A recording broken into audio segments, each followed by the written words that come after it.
क्या बोलूं। रविश, बहुत सारे लोग ऐसे कह रहे हैं कि ये जो था, हाँ भाई। बहुत ही जर्नलिस्ट लोग ज्यादा वहां पर हैं, या इतना ज्यादा लोग नहीं आए हैं प्रोटेस्ट के अंदर।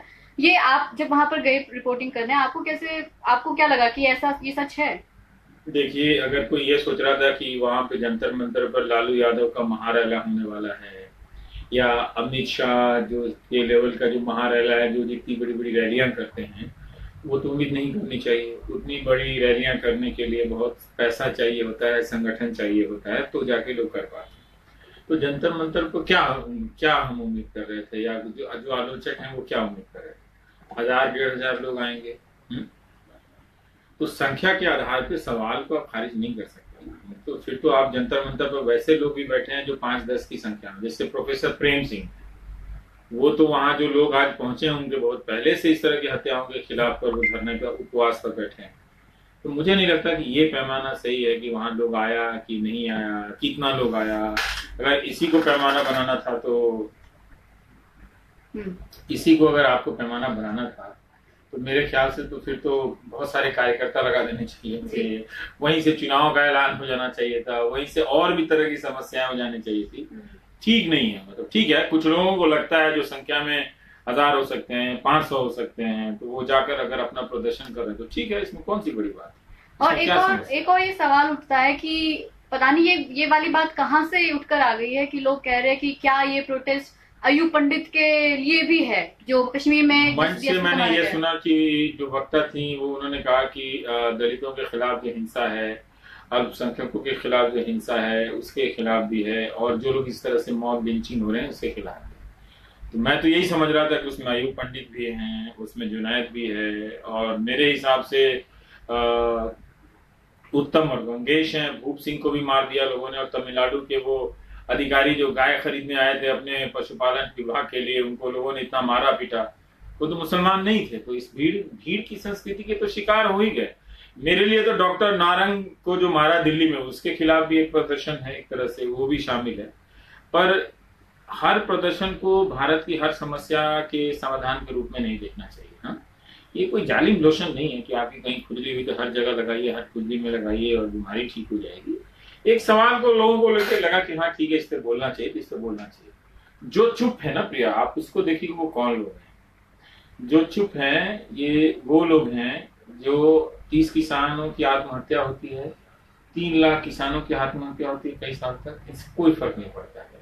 यही वो लोग हैं जो जुनैद की हत्या पर भी चुप हैं, यही वो लोग हैं जो उत्तम या गंगेश की हत्या पर भी, भीड़ द्वारा की गई हत्या पर भी चुप है। तो इनसे ये उम्मीद करना कि कोई राजनीतिक दल नहीं है, पहले तो ये समझना चाहिए। इनसे ये उम्मीद करना कि रोज इनका कोई पार्टी मुख्यालय है जहां 3 बजे भारत की हर समस्याओं पर, विवादों पर अपना बयान देते रहेंगे और वो टेलीकास्ट होता रहेगा, तो ठीक नहीं है। ठीक है, अगर लोग अपने तरह से प्रतिक्रिया व्यक्त करता है तो इसमें क्या हर्ज है किसी के लिए। और कुछ लोगों को ये भी लगता है कि इन प्रोटेस्ट से कुछ नहीं होता है, इससे कोई फायदा नहीं है, कुछ और सोचना चाहिए। होने को तो होने से भी कुछ नहीं होता है, बहुत सारे लोग हैं फिर भी नहीं होता है, तो क्या किया जाए? ये हुआ जाए या नहीं हुआ जाए, होगा या नहीं होगा, ऐसा सोच के तो बहुत सारे लोग घर पे बैठे रह जाएंगे। और जो लोग नहीं आए हैं वो नहीं मान के चलना चाहिए कि वो इस प्रदर्शन में नहीं शामिल नहीं। ये हम किस तरह से मान रहे हैं? तो हम तो जब तक कोई ये ना कहे कि हम इसमें शामिल नहीं हैं, तब तक हम कैसे मान लें कि वो इसमें शामिल नहीं है? तो ठीक है कि लोग इससे कुछ नहीं होगा, ये भी अच्छी बात है कि इससे कुछ नहीं होगा, लेकिन कोई ये तो नहीं कहेगा ना कि कुछ लोगों ने सवाल नहीं उठाए, कुछ लोगों ने नागरिक होने का फर्ज अदा नहीं किया। क्या यही अपने आप में होने के स्तर पर काफी नहीं है क्या? आप जरा बोलिए कि वहां जाकर वो क्या उम्मीद कर रहे थे कि उनके जाने से प्रधानमंत्री इस्तीफा दे देंगे, वहीं जंतर मंतर में से कोई प्रधानमंत्री बन जाएगा, कैबिनेट बन जाएगी? ये किसी ने सोचा था क्या, या किसी ने ऐसा ऐलान किया था? एक सवाल है, लोगों ने बोला है, ठीक है, बहुत सारे लोग नहीं आ पाए, ऑफिस का दिन है, नहीं आ सकते हैं, कोई बात नहीं। और एक और ये सवाल है कि बहुत सारे लोग बोलते हैं कि आपने उस पर नहीं बोला, इस पर नहीं बोला, इसके लिए आ गए, उसके लिए नहीं आ गए। उसके लिए आप क्या जवाब ये देंगे? बड़ा अजीब है, जिसको अंग्रेजी में आप लोग वाउट अबाउटरी कहते हैं। अब इसके लिए तो मैं तो घर से निकल जाऊं तो मैं 500 साल बाद लौटूंगा, दुनिया की सारी खबरें कर लूंगा। मणिपुर वाले भी बहुत सारी खबरें छूट गई हैं मुझसे, केरल की भी छूट गई हैं, तमिलनाडु की भी छूट गई हैं। तो अगर उस तराजू पे तौलते रहिए ये पता है क्या है, ये तराजू पे एक मुहावरा है, तराजू पर बेंग तौलना। बेंग मतलब मेढक, इंग्लिश में फ्रॉग बोलते हैं इसको।